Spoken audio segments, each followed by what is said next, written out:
ગામડાના દૂર છેવાડાના ગામડામાં રહીને ખેતી મજૂરી કરતા સામાન્ય નાના પરિવારના બહેનોને અવડી વિશાળ સરકાર, અવડી મોટી સત્તા, અવડું મોટું ભવન ક્યારે જોવા મળે? ગઈકાલે વિધાનસભાનું સત્ર પૂરું થયું. 3 દિવસ સુધી સત્ર ચાલ્યું. એમાં મહિલાઓને લઈને, મજૂરોને લઈને, કોઓપરેટિવ સેક્ટરને લઈને, ગેરકાયદેસર બાંધકામને લઈને અનેક કાયદાઓ બન્યા.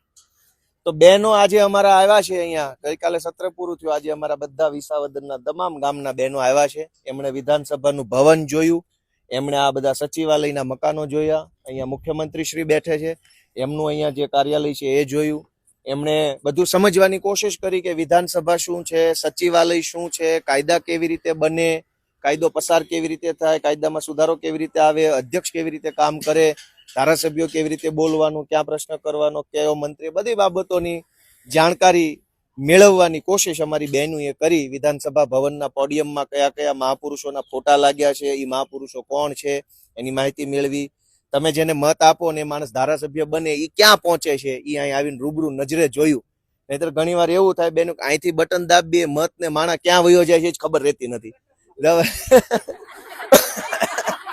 ક્યાં ના ના એટલે બેનું આજે જોયું કે અમે જે બટન ને અમારા ગામની સ્કૂલે જઈને દબાવીએ છીએ, એ મત ક્યાં જાય છે, એ માણસ ક્યાં જાય છે, એ અહીંયા બેસીને બેનું એ જોયું. હરખ તો બધા બેનું ના મોઢા પર દેખાય જ છે. આમ તો હરખમાં તો લાગો જ છો બધા.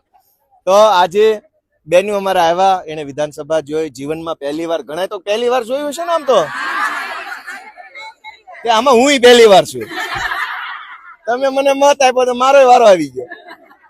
એટલે અમે પહેલી વાર વાળા છીએ. એટલે બધા પહેલી વાર. ગામડાના નાના વ્યક્તિને અવડી મોટી જગ્યા ઉપર આવવા મળે તો કેટલો હરખ થાય. 5 પેઢીથી ન જોયું હોય એ વસ્તુ નરી આંખે જોવા મળે તો એ ઉત્સાહ થાય. એ બહુ સ્વાભાવિક બાબત છે. બધા બહેનો આવ્યા.